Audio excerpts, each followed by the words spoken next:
Welcome to another episode of Pistons of Fury. In this episode, we get the engine back in the car.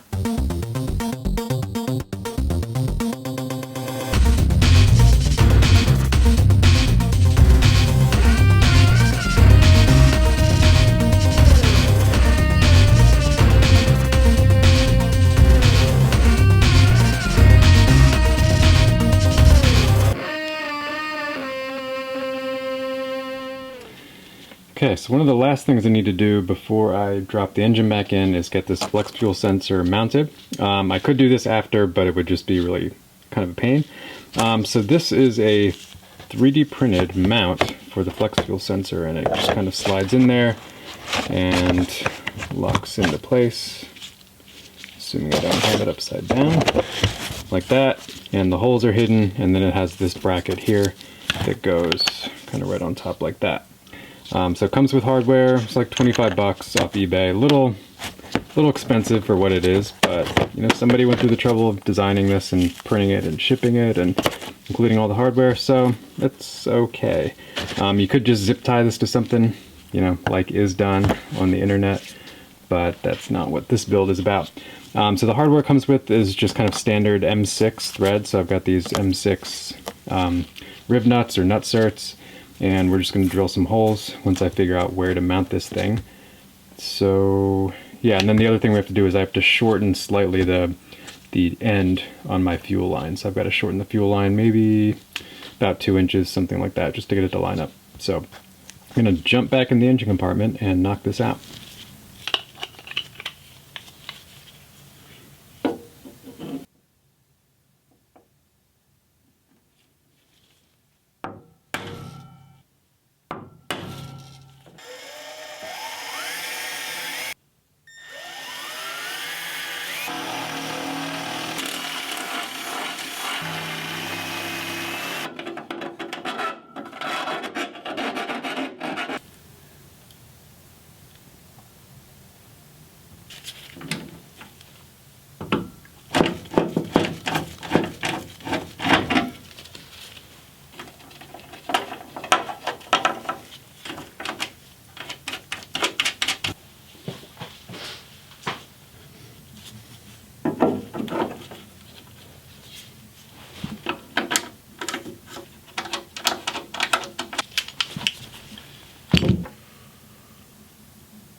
Alright, so it's time for everybody's favorite time, which is installing our crank pulley.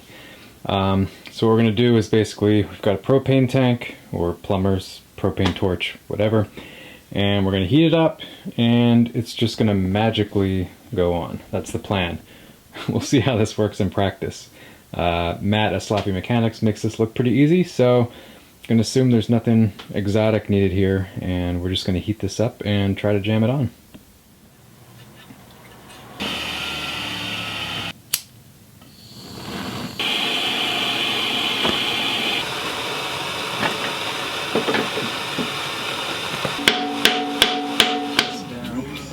Starts looking. Hit something. Well, it hit. What did we hit? Okay, good. Okay, stop. Alright.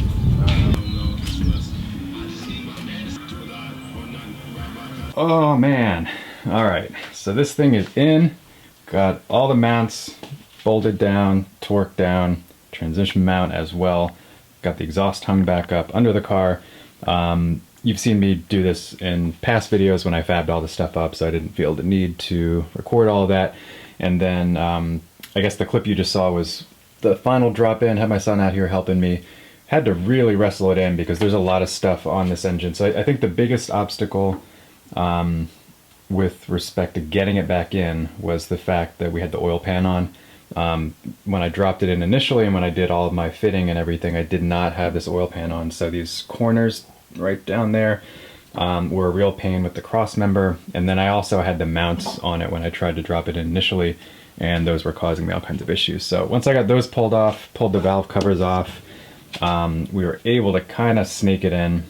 Definitely not looking forward to if I ever need to pull it back out and drop another one back in. If I drop another one back in, I'm going with like I'm going to redo the oil pan, I think, probably with a Sickie. I think Sickie Manufacturing does like a mid sump pan. So anyway, couple casualties. I did get one gash back on my firewall, which is fortunately behind the engine, so you won't really see that. I did scuff up my overflow tank, and then have another scuff down here on my valve cover. So all in all, not too bad in terms of collateral damage when dropping it in. Also, I had to pull off the starter, which I had put on previously, so I need to go back under there, put that on, and yeah, that's where we are. So the next thing I'm going to do is I'm just going to jump under, put that starter on, and then I need to make up the other half of my fuel line. So the last thing I did before dropping the engine in was put the E85 sensor right there and kind of refab that line. So I'm now just going to make a line that goes behind there. I'll pull this back off and do like a nice P-clamp to route it, and we're going to come up to right there. Once I have that done, I'm probably going to turn my attention to ignition coils, which is something I've been procrastinating because there's really not a good solution for them. Yeah, it's going to be tight. It's going to require something pretty creative to get that to work. Because I really, you know, with my upside down and forward headers, they're just not going to work on the top in their normal spot. So we've got to figure out another spot. And what I'm thinking is right on the top of the engine mount. I've just got to figure out how I'm going to do that with the manifolds and everything else installed. So progress. Now we got a foundation to work from. And it's, in theory, just bolting a lot of stuff back on that I've already had on here. So, all good. Couple little things to figure out, and then we're going to get into wiring, which I'm actually looking forward to. So anyway, we're going to get back to work and start getting some more stuff back on here.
Okay, a little update for you guys. So we've got our flex fuel sensor fully plumbed. We've got our line coming from there, and that's really the beauty of these quick disconnect lines is you can make them really fast and they're cheap. So if you make a mistake like I did up here, it's not a huge hassle to just redo it really quick. And then I have some P-clamps back there securing it to the firewall. So I've got a nice flex section here for when the engine kind of moves a little bit. So all good on fuel. Fuel is now 100%, no question, done, which is great. And let's see, I got the firewall bulkhead fittings for my HVAC in. So now what I'm going to start doing is, if you remember from previous videos, or in case you hadn't seen them, I've got a bunch of lines that are running. So a whole bunch of plumbing that's running down in this channel right here, which is all my AC lines. I've got transmission cooler lines down there. And in addition to the AC, I also have the heater lines going to the fuel tanks. So there's coolant, there's all kinds of stuff. So I need to put all those lines back in and see how they route over here, because I need to secure them and get them running just in a nice clean channel. Kind of wish I had like a cable raceway or something. Maybe I'll make something that kind of puts them all in the same place. But anyway, I got to get all those back installed so that I can check clearance and see how much room I have to work with for my my coils, which hopefully will go right there. But we will see.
Okay, so as you probably noticed, when I went to put on my crank pulley, it only went on about maybe a third of the way, half of the way, before it kind of seized up and is kind of stuck in place. So, had to order this crank pulley installer tool, which I assume I'll be able to use again at some point.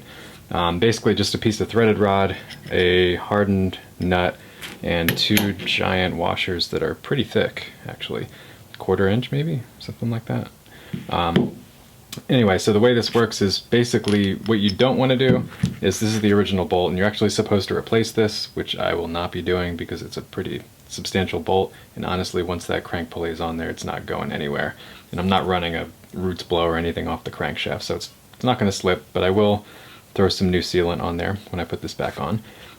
But you don't want to use this to install the crank pulley, because when it engages, it's only engaging maybe a third of these threads, and you're putting all the stress on the bolt and inside the crankshaft. I probably don't need to explain all the bad things that could happen. Worst thing that could possibly happen is you strip out the threads inside your crankshaft, and then you have to somehow tap a new crank while the thing's in the car, or remove all of it and get it retapped at a machine shop, which would suck. So in order to avoid that, I spent the 13 bucks for this, which is a little pricey, but you know what, if you value your time at all and you don't want to spend an hour running around town trying to piece this together, then $13 and Amazon dropping it off the next day is where you want to be. So what we're going to do is just throw some lubrication here in between these two washers. The washers will basically just, the friction will be against them, and the only thing that's moving will be this nut. This will basically back this in, or kind of put it in all the way until the end of the threaded area in the crankshaft, so this won't move, just the nut and the washers, and then we should be good to go.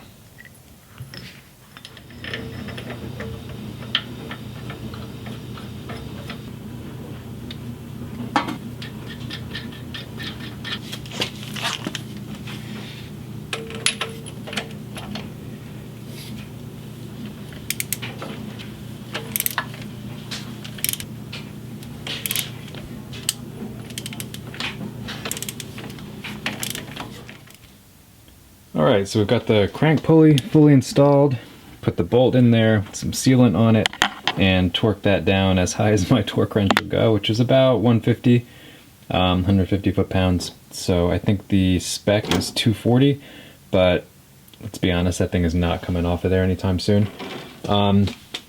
Okay, other updates. So I have my PCV hose back installed, so routing all works. My new mounting on the firewall, that's all good there. Also connected my oil pan AN fittings to my oil cooler lines, or filter slash cooler lines. So we've got the input here, and then back, through the filter, back to the pan behind there, tucked behind the steering box. So the only thing I have to do left is basically route these two for my cooler, which are kind of just sitting over here. But I'm waiting on those because I have some work to do here structurally, basically to tie my frame rails together and also to create some mounts for my radiator. So I'm holding off on that, so we'll try to keep this area clear. So yeah, got all the lines routed. AC is kind of positioned, ready for the final modification that I have to do up here. So I think what I'm going to do is probably fit on the rest of my accessory drive. I've got to modify my power steering pump before I do that to block off my Hydro Boost line on that. So let's jump over to the work area and we'll dig into that for a minute. All right, so this is my power steering pump. This is a Saginaw, but without a reservoir. So I've got an external reservoir that links into here. I actually did another video, which I guess if you're watching, I can probably throw a link up here in that corner, for how I routed all of this. So the big thing here is that this is a Hydro Boost pump, and what that means is it has this third line that actually uses the power steering pump as brake vacuum. So it's like a brake pressure assist, but using your power steering pump. So since I'm not going to be using that, I need to just cap this off. And I think the best way to do that, I've seen guys do like a piece of hose and a bolt stuck in there and 2 hose clamps. I guess I could do that, but I could also just kind of pinch this fitting and weld it shut, which would be a more permanent solution, which I believe is what I'm going to do. So probably going to take this over to the vise, crush it flat, and then we'll just weld that pinch seam and be done with it. And then we'll probably clean this up a bit because it's pretty nasty looking.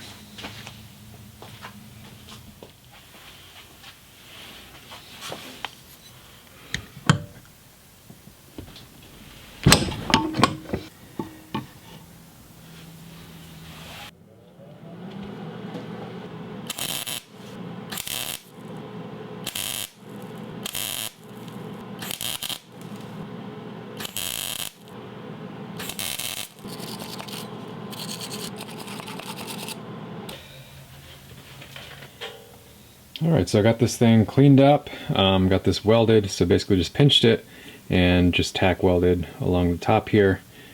Let's see if we can, I don't think I can focus that close. Yeah, there we go. So, looks pretty good. I'm not sure of a good way to test that. I think maybe what I'll do is connect my power steering line, put some fluid in here, and then turn it sideways so that the fluid does drain down into here, and we'll just see if it seeps out. We'll just leave it for like maybe 20 minutes, see if it seeps out. If it doesn't, should be okay, even though this will be under pressure because this is a high pressure line. But I think that's the best we can do for now. If it leaks in the car, we'll have to deal with it through some other means. If it does leak in the car, we'll probably do the hose thing and the bolts and the clamps and that kind of thing. But for now, this looks pretty solid. I'm pretty happy with how that came out. So on to getting this thing tested and then mounted in the bracket and back on the car.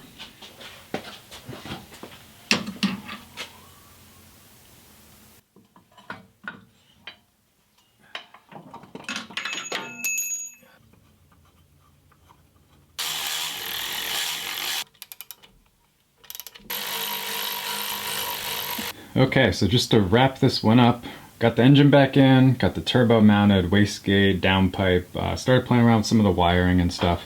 But most important thing is that this is back in, and this is a big milestone because now I can just start coming out here, you know, like I have been in the middle of the week, in the, you know, weeknights, stuff like that. I'm just taking 30 minutes here, 30 minutes there, and piecing this back together. So the next big thing I need to dig into is the ignition coils, and then on to the electrics, which is a full car rewire.